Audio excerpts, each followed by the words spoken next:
for all that. And there's a lot of things. Yeah, I'm sure Jocelyn will go over with regards to the animal side and everything. And also related, we think of organic certification. It's not just plants as well now. It's also animals as well. And one of the things that's interesting also about organics going on, I can't, am I in view now or no? I don't know. Yes, I am. Stay like here or I can. Oh, see me. Uh, one of the things, we know there's a war going on now, right? How is that impacting organics? Ukraine is actually a big supplier of organic corn and soybeans.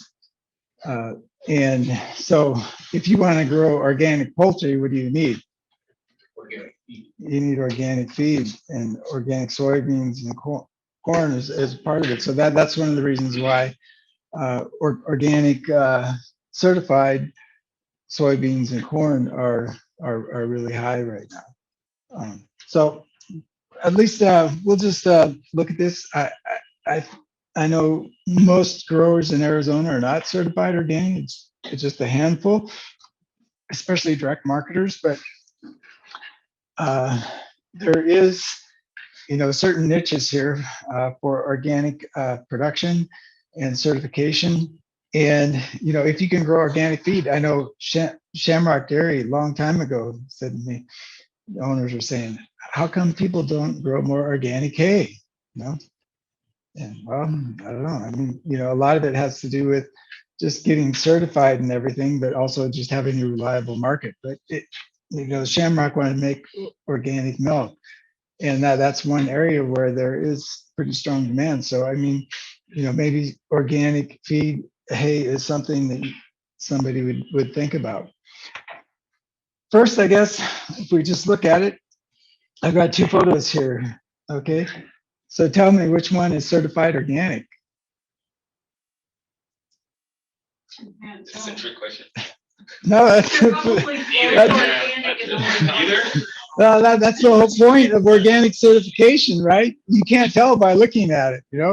I remember though being on the mall once when we had some temporary beans there, and one of the students they were having a kind of a mini farmers market there. But anyway, I had some temporary beans that they had grown in Miracle Bag Center, and one of the students came up and looked at, are they organic?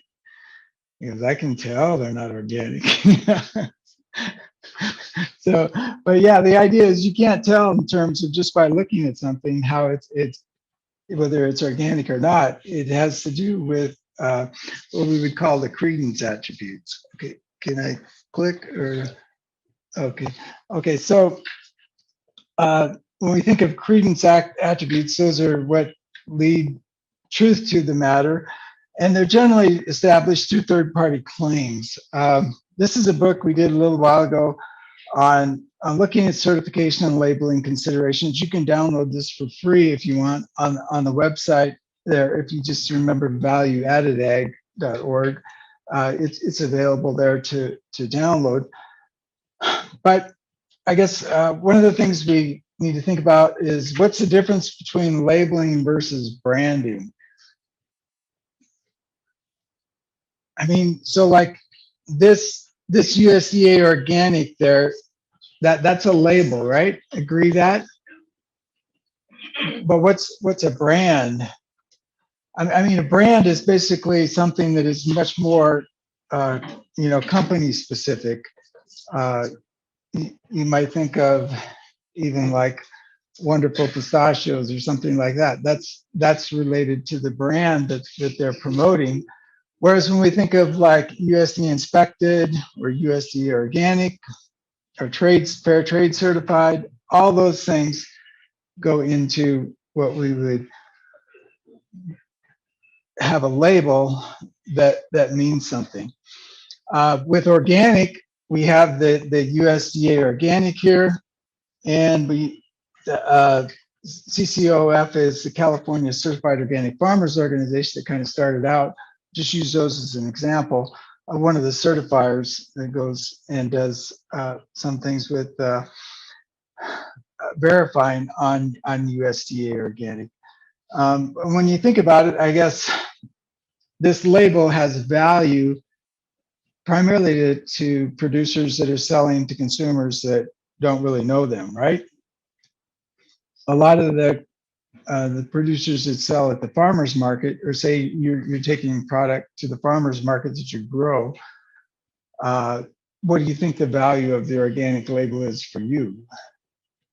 I mean, hopefully they kind of know how you grow it, your product anyway, right? Because they're able to talk with you on a first-hand basis, probably, or look at that. So that's why we find that a lot of direct marketers in particular don't necessarily get USDA certified, but we'll look at that a little bit more. But I guess the main thing of having though this certified label is it gives you widespread recognition. You have to think about it. I mean, if you wanted to sell organic alfalfa, and the dairy is interested in selling certified organic milk, they're going to want it for that, even if they know how it's grown, because they're going to be selling that milk to consumers all over that want to know that it's been grown under organic production methods. It's third party verified.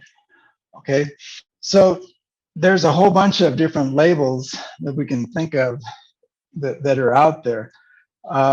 We often think of like organics is one of the areas that's really grown a lot. But what is one of the other labels on here that's grown a lot as well in many years? And Vegan. well, that I was going to say probably what we may not think of more is the kosher labels here. And what's interesting about kosher is that it's grown a lot because not so much of the religious reasons behind it, but it conveys a higher level of, I guess, attention to the processing that's gone into the product. A lot of people are placing weight on that because kosher has had almost double-digit growth for almost parallel with some of their organic growth, which has kind of been interesting. So if we look at certified organic food sales, we can see over time here, just from 2005 in the last 15 years, we've gone from about 12 billion retail sales up to, we're almost approaching close to that 60 billion there. I guess, it's still been growing, but the rate of growth has dropped off some. If we go back looking like into 1994, you can see the annual growth percentage was in that 20% there through a lot of the 90s and even up into, up until 20. So, and then we started to have a little bit smaller growth. We still have a lot of growth going on, but we're not at the rate that we were early on, which kind of makes sense in the sense that the industry is starting to mature a little bit, but organic is getting to be commonplace in a lot of supermarkets. I mean, we can go into any of the stores here, even in Taylor, and find organic labels.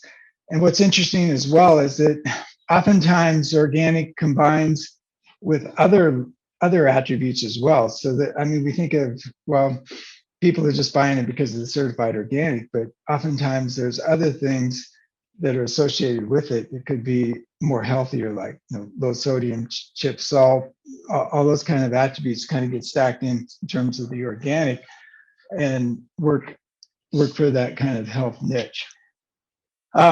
When we think of organics percentage of total sales, what's interesting here, organic acreage here is really quite small, even in Arizona as well, less than 1% of the acreage, but we note that it's much larger in terms of sales, right?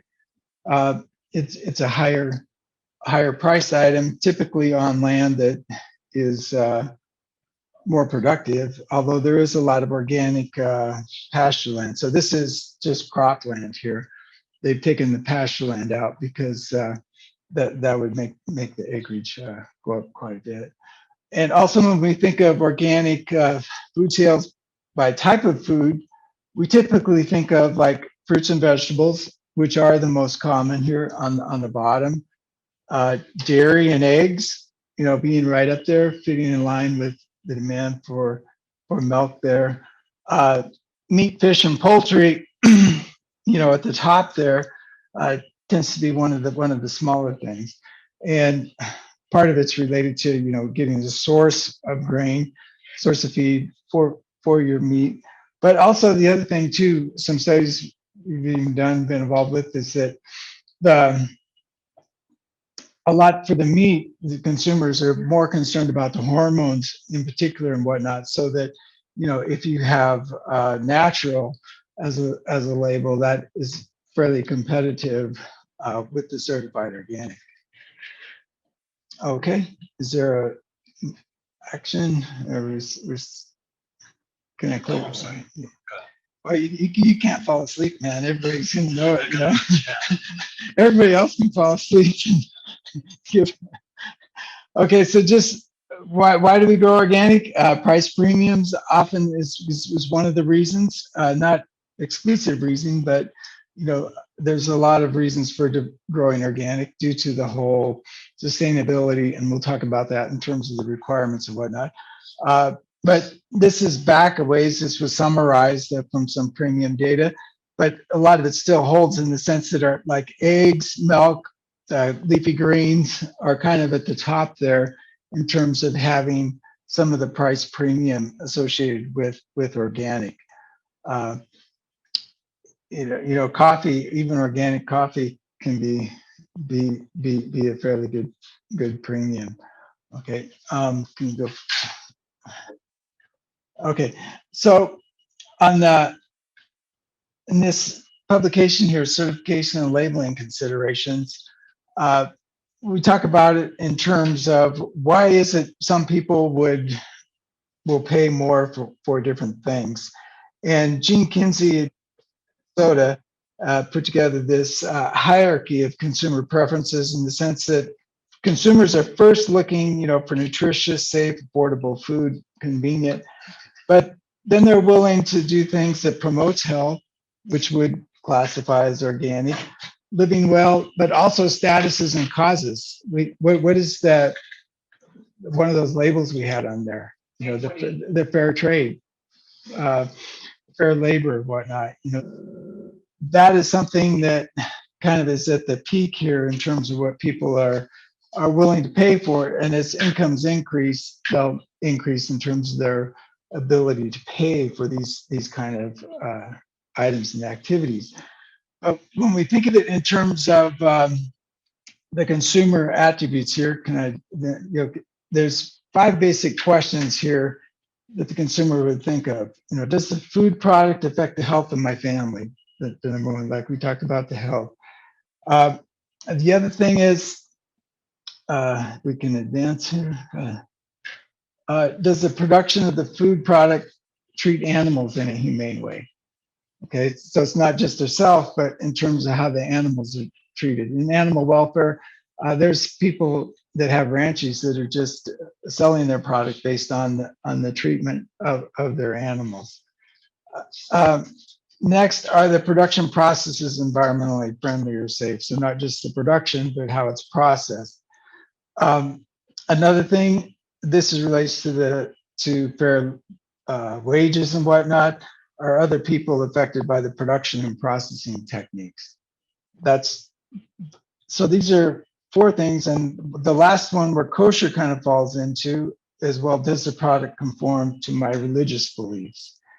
And if we look at this table here, this shows the kind of the costs the producer has over here, as well as these consumer benefits. So we just went over those 5 kind of benefits there for the consumers, the animals, the environment, other people, the religious beliefs. And these here are the costs over here from record keeping, financial qualities. If we just look at, say, like organic versus natural, we can see that the record keeping is going to be, higher here for the organic than natural, as well as the financial outlay and on across. So you have to look at it. What are the perceived benefits over here? Are they going to actually outweigh these costs. So in the publication, there's kind of a flowchart guide to look at here in terms of asking some questions. What is the market or product question you have? Is this a company objective? And, ask yourself a lot in terms of what are the goals here and what are your consumers? Do you have the reputation and ability to, use repeat purchases here? Then that's going to impact whether you'd have the label or not. Or, or will consumers just pay more if you self-certify kind of your processing? So as you walk through that, maybe you could it would tell you, okay, you should just maybe use your existing marketing channels. And that's what most of the Arizona producers that market directly tend to do. They don't go with the recognition of being this third-party certified with organic products. I know a lot of most of the producers I talk to say that, well, the consumers they sell to know how they grow it, and they're comfortable with that. But they're also say they're using organic methods, and they're just not getting certified due to the cost associated with that. And we'll look at the cost on some of this as well to think about whether it makes sense or not. And why do people purchase organic products? This is a Nielsen survey that was done. They're healthier was the main thing. They can avoid pesticides. Organic farming is better for the environment. Those are the kind of things. And this was a whole food study that was done. Consumers' perceptions about the attributes of organic foods, attributes without pesticides, without antibiotics and growth hormones. Some thinking maybe fresher, but better quality is down here ways. So it's kind of interesting, and we'll talk a little bit about this first, but is this even true? I guess the first one. Does anybody know? Is organic food grown without pesticides? No, it is not.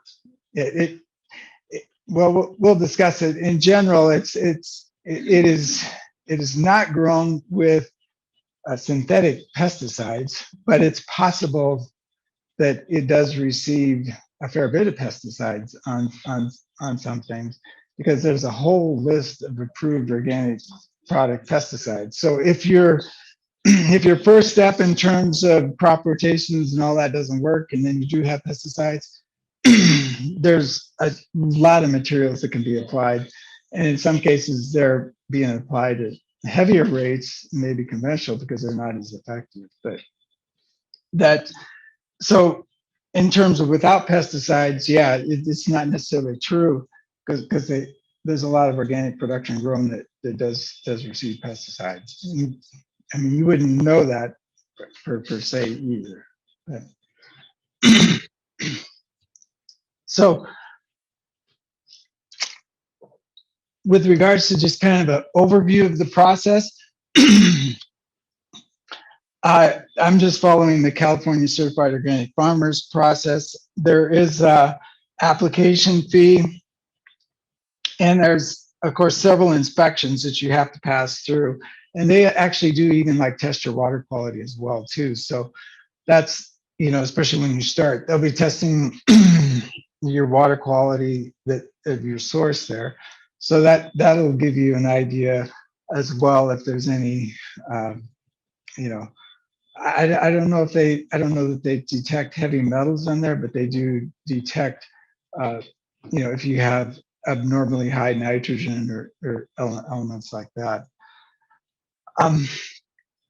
So when you think of the fees here, we'll go over some of these, but there are ways to get the fees paid. There's a USDA FSA program to compensate for the fees up to like $500 or 50% up to $500. But you see, the application fee is one reason why a lot of people wouldn't be wanting to do it if the consumers aren't willing to pay any more for what they're actually taking to the market. They have the claim that their annual inspection costs are basically, under 550 for most growers. So your $500 from USDA isn't going to cover all. It would cover 50% of this, up to 500.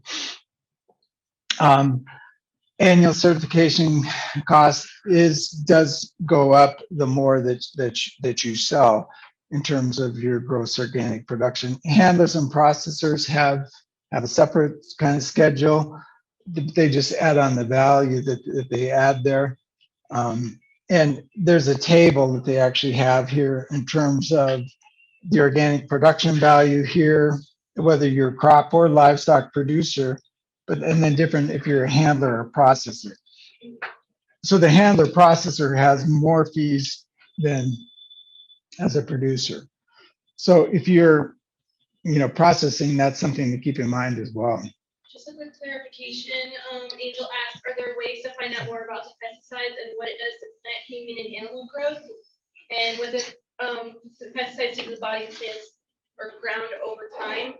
And I know we talked about that before, and I just said through the EPA and the companies that produce the pesticide, but and you can wait till the end, do you have any additional resources that would be able to answer that? Well, I guess I would just refer them to there's a National Organic Program handbook. I mean, it's like, I think 20,000 pages or something, but that has everything on it in terms of the specific elements, by crop and whatnot.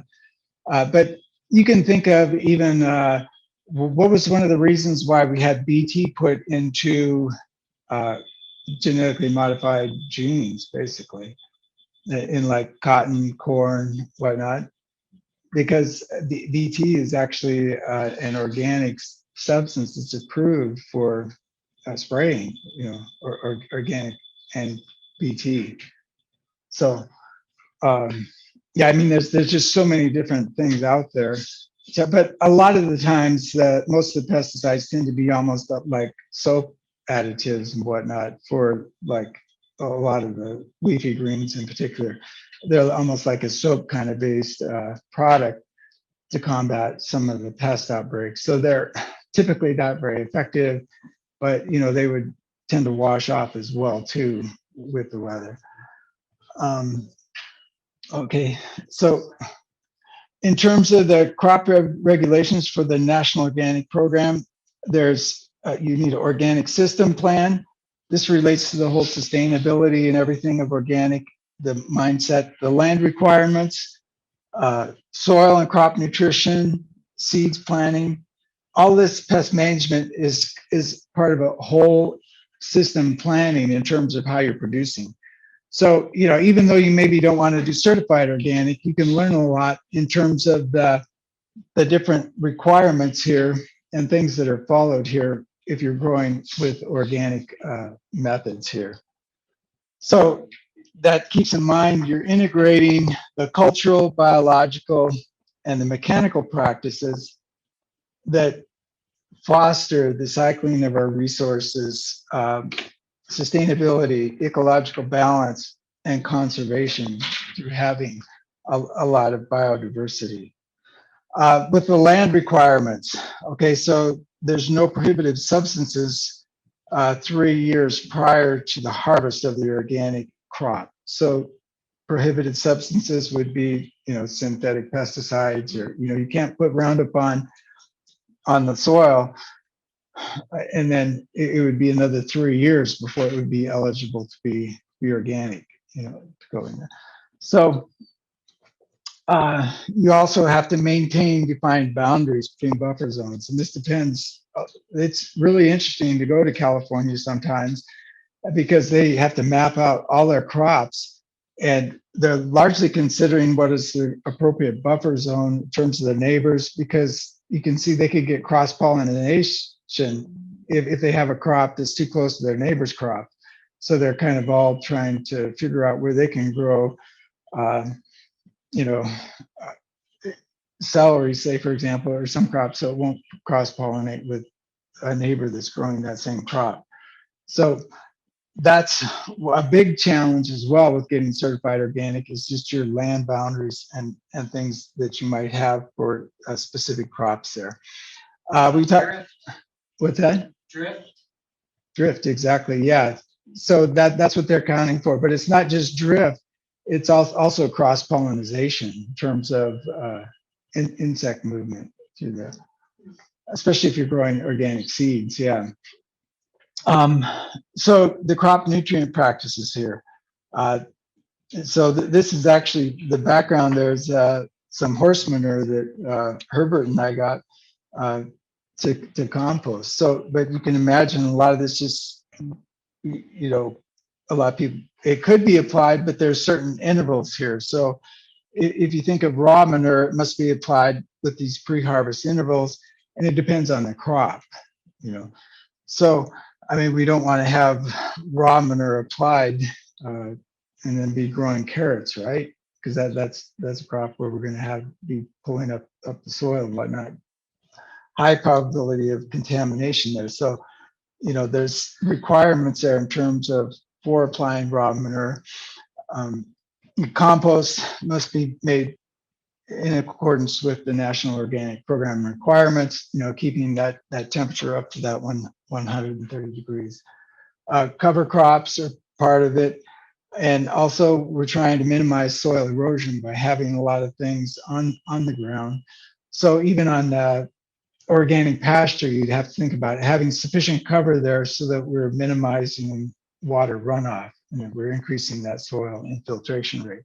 That's part of the organic practice there.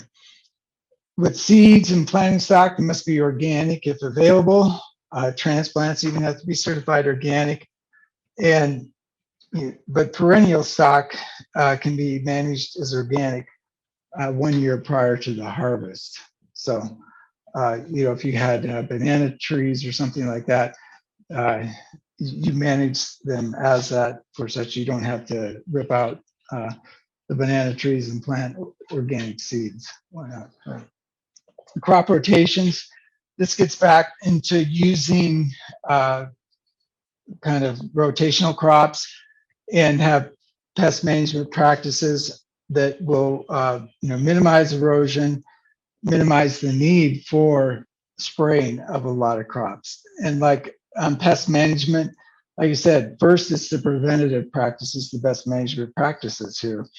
Everything from the mechanical to sanitation to varietal selection.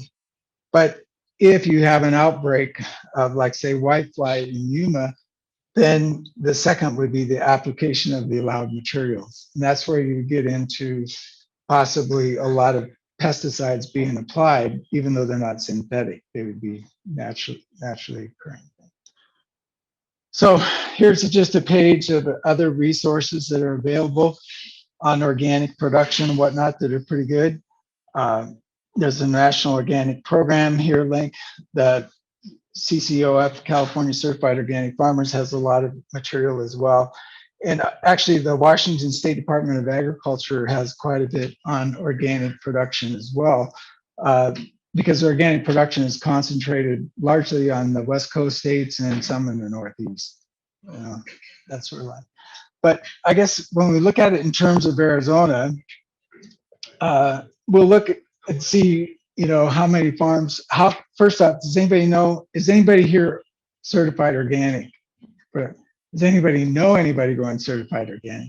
Okay. They're coming, the farm is coming to talk. Okay, great. Okay, great. Okay. So that'll be interesting because there's, what, I think 62 right now certified organic farms in Arizona.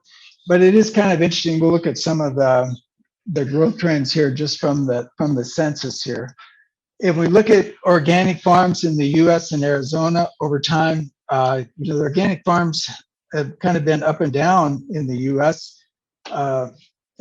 The last, I could pull up 2019, about 16,500 organic farms. In Arizona, we had 62. With regards to sales, there's almost, you know, 10 billion in the U.S., 202 million, 0.5 million here in Arizona. How does that compare percentage wise, I guess? If we look at the percentage of farms here in Arizona, you can see in 2007, we had a lot higher percentage of farms organic than we do here today. Uh, part of that has to do with of the number of farms kind of changing because the Navajo Nation used to just be just one farm, and that changed like after 2007 there to where they started counting each producer on the tribes as a farm and not just one farm for the whole tribe. But we can see at the US, it's basically been about the same percentage here over the last 20 years. But what we have noticed is that the organic sales as a percentage of all ag sales has steadily increased here, consistent with what I showed you earlier in terms of organic sales going up. And you can see here, even Arizona, we've gone from like 1.5% of all of our ag sales being organic up to over 5% now, like 5.25%. So a lot of that is driven by the fruits and vegetables. If we look at the crops, this is a few years old, but pretty much the same relationship here in terms of the percentage of farms by classification. On the organic side, there's much more in the vegetable and melon here side that relative to all farms, and same with fruit and tree nut. We're at 10.5% here of the organic versus just 4% on of all farms with fruit and tree nut. So we have a lot more organic farms in the vegetables, fruit and tree nut greenhouse than like down here in the poultry, sheep, or beef cattle ranching operations. We have about 20% of all farms are beef cattle, but only 2.6 are have organic there. This map is kind of interesting because it puts in operations that are organic by crop and livestock. Or the green is crops only, and the purple here is food handlers only. We see in Arizona we have a few food handlers here, but we mainly have crops only. We don't have hardly anything here for crops and livestock. And this here shows kind of the intersection that there is in the US between local and organic here. So these are direct to consumer farms sales here. And then this here is farms with organic and local sales.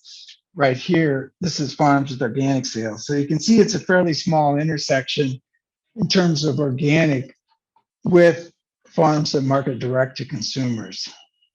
I think certified organic initially started as kind of a small farm,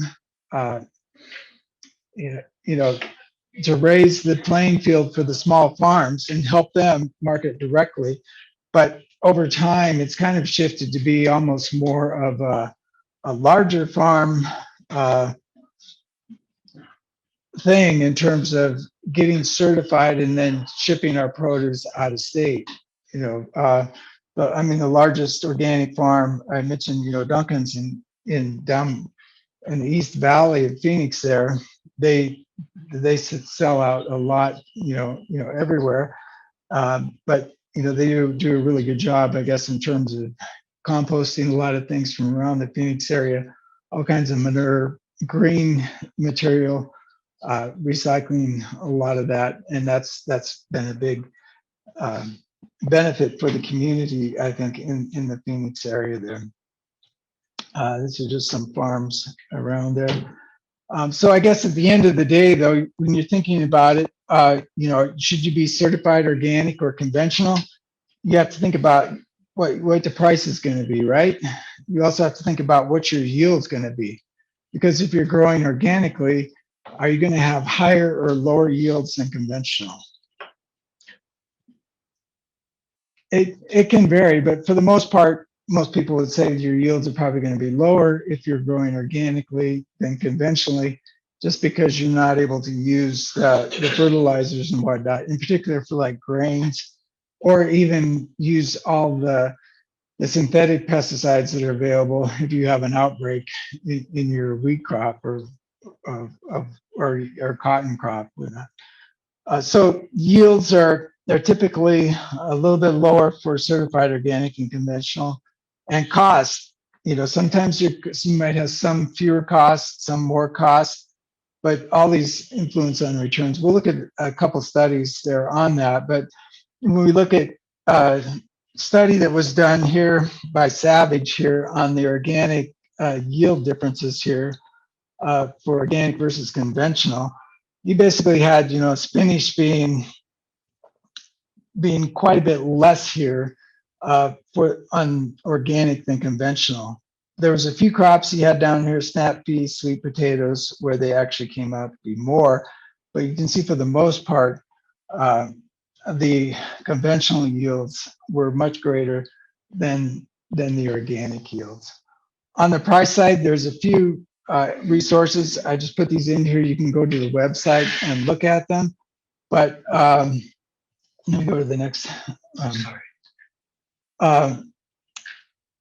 You can see here this when we want to look for like some vegetables and whatnot, you can go to the retail price here for ag marketing service here.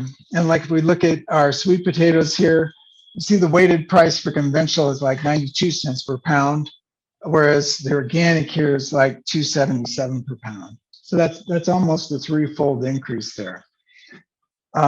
So you kind of put that also in line with like even corn. Right now, or historically, corn, organic corn here has been basically 2 to 3 times as high as conventional corn. And some studies have been done on that. This is some more links that you can go to for different price reports on beef, eggs, poultry, dairy, you can look at.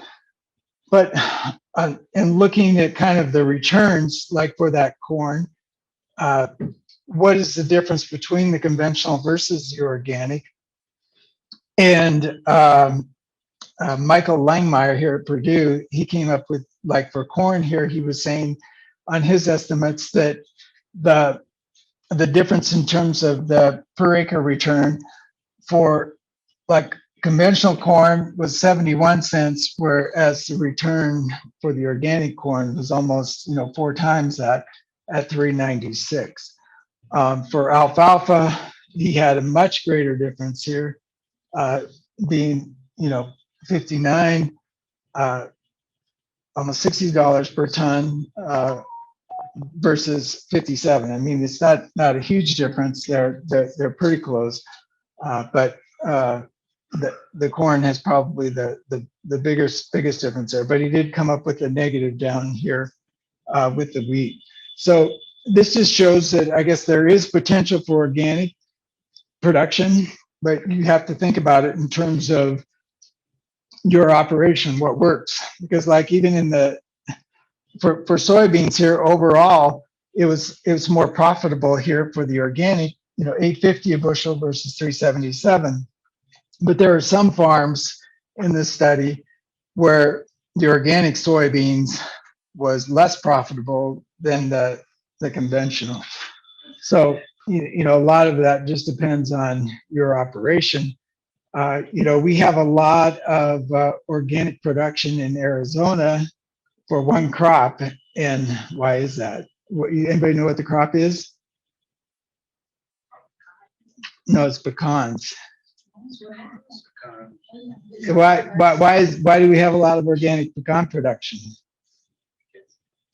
Because they're almost grown organically anyway. They fit in there very, very much in line. So there's just a few things they have to manage for. So like on the Green Valley pecans, one of the largest contiguous orchards in the world, they have an awful lot of organic pecan production because the dry climate here and everything allows them to basically grow organically, almost the same as if they were growing conventionally. Whereas if you take the pecans in Georgia and whatnot, where it's a lot more humid, they have a whole bunch of other things that they're dealing with that doesn't make it as cost effective for them to grow the pecans organically. So that kind of relates to this graph here. So I'll just wrap up here by just noting, I mean, there's a lot of record keeping required and fees for organic certification. But that doesn't mean that maybe it's not something to consider, just depending on your operation, what you're growing. You know, if you're thinking about doing like organic hay, somebody, you're almost going to have to be certified, because that dairy is going to want to have certified organic when they sell to the public at large. So that's something to keep in mind. But if you're just taking lettuce that you're growing on your farm, taking it to the farmer's market, they hopefully know how you're growing and everything, so that you maybe don't need to pay for these fees down here with organic certification. You know, organic retail food sales continue to outpace conventional food sales at the grocery store.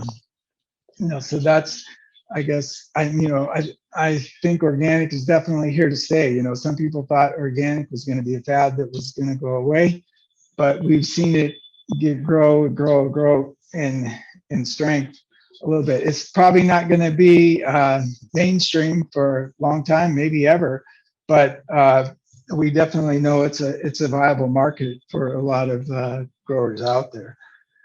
And also just keep in mind this whole direct marketing idea, you know, knowing your consumer and how well the consumer knows you and how well you produce it is, I think, a lot of the reason why many of the direct marketers in Arizona just that were certified decided it wasn't worth their while to get certified. You know. So question online, are organic growers subject to routine or annual product testing to ensure compliance? Are they subject to what again? The annual what? So do they have to have, are organic growers subject to routine or annual product testing or like site visits or Yeah. anything like that? Yeah. So that's the other thing. Yeah, is you have unannounced site visits as well too. And what was interesting is like one of the biggest problems that like Arnett Duncan says he has with his certification is, you probably wouldn't even think of it, but he's in the East Valley there, and his biggest problem is his plastic bags, grocery bags, because he said if one of those is out in the field, he's automatically down 3 points, you know, and he's only got like, you know, 6 points or something to do, and it's like, you know, so he just can't control that contaminant from coming onto his operation there. So I have a question. Is there a program from either USDA or universities that will grant people to grow organically, like incentivize them instead of taking money and having? Well, I mean, there is, like I mentioned, they offer the program where you have, they will do a cost share on your certification costs up to 50% or no, up to the maximum of $500 right now. So, but not to really push people to grow more. So No, it's not- just like very no, it's easy. still just a cost share. Yeah, that's why a lot of people have just decided that it's not worth all the. Well, I mean, you have to think about it. I mean, if you're taking that stamp to thousands of consumers across the U.S., that really has a lot of meaning to that, right? Whereas if you're just taking that stamp to consumers right here in town, you know, it probably doesn't value that much. That's, I guess, one of the reasons why we maybe talk about it. But there's also the exemption. If you sell under 5,000, you can still call your product organic, but you can't use the organic seal. You have to be certified to use the organic seal logo. I just wanted to make a comment. I appreciate that, you know, we still have that opportunity to be able to have that option. To be able to convince our customers that what we're doing is organic by nature. Yeah, no, I mean, Versus more of a stricter situation where there might be a time where people have to, or forcibly have a situation where they have to go through these regulations and get certified or whatever.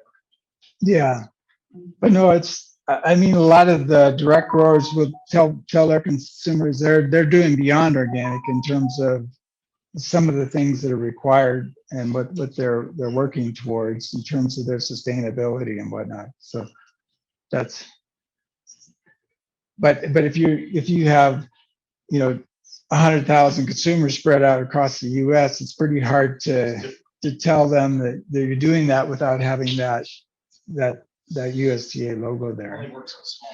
Yeah. I mean, that's why it's kind of shifted, as you can see from some of the numbers, from smaller scale to more, it's grown to be more of the larger producers to a certain extent. So I'm curious, how many people here are interested in organic certification or some sort of organic process?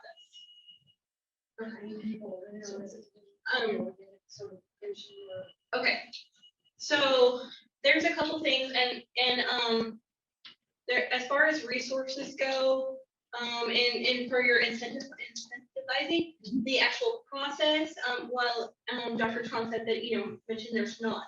So 90% of that is going to be passed on to the consumer, which is why it's more expensive to buy organic lettuce most of the time versus non-organic. So we do pass that price on to the consumer. So you're taking out that information, you're taking out that money, and then it will be brought back in through your product you sell. So that's kind of the way that a lot of them are looking at. As working with some of the organic producers in Northern California, kind of Nevada border area, they're pushing for this legislation, right? To be able to incentivize it, get more money. Like, how can we help the producers? So they formed a co-op and they were able to write grants. So it is very driven by community also. So if you were to have a co-op, create a co-op, then you're able to put in for grants, you have a nonprofit, then you have your automatic ability to have that funding. So that's one way to look at it, is a community-based model for getting that. And then you're also with like-minded individuals who are practicing in the same kind of process. So that's one idea to look at that it seems successful. With the organic, the only thing that is the hard part to kind of do with a marketing thing is if you were to go to the average consumer and you were to show them organic strawberries, they'll look a little rough. Like, I will buy directly from the farmer. It can have bugs on it, it can have anything on it, because I understand the process.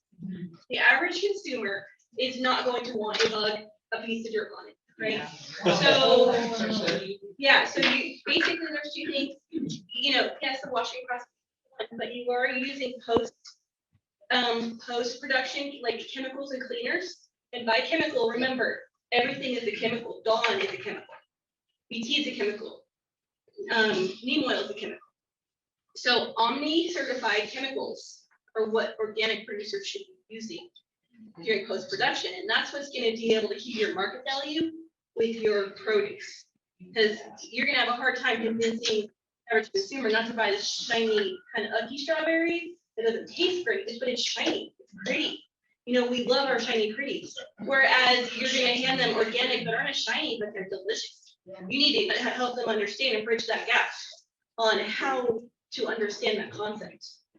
So those are just a few things that have been brought up with the organic process up here.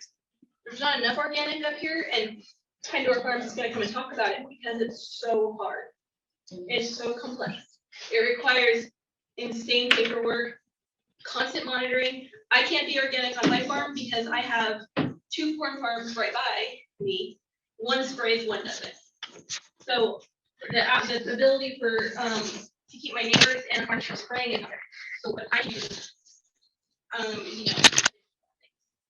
beyond organic, I talk to my consumers and say, come see my farm. You will see. So don't just get caught up in the marketing terms. Think of it as an entire process. If you are going organic, think of the co-op option. If you're not going organic, the only thing I recommend is that you look at your fellow consumers and see how you can support them in your activities to make sure that they can maintain their market value. So the worst thing is having a neighboring producer that does not support the organic and will remove them from a viable market. So just those are 2 things that we've experienced with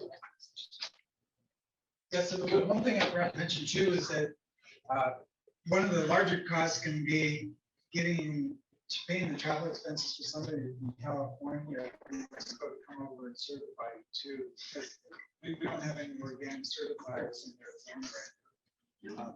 I mean, there's only 62 certified organic for the states. That's not enough to make that. Business certificate. So that's why they usually come over and do things all together if they can. Makes sense. All right. John, can they take a 5-minute break? Yep. Okay.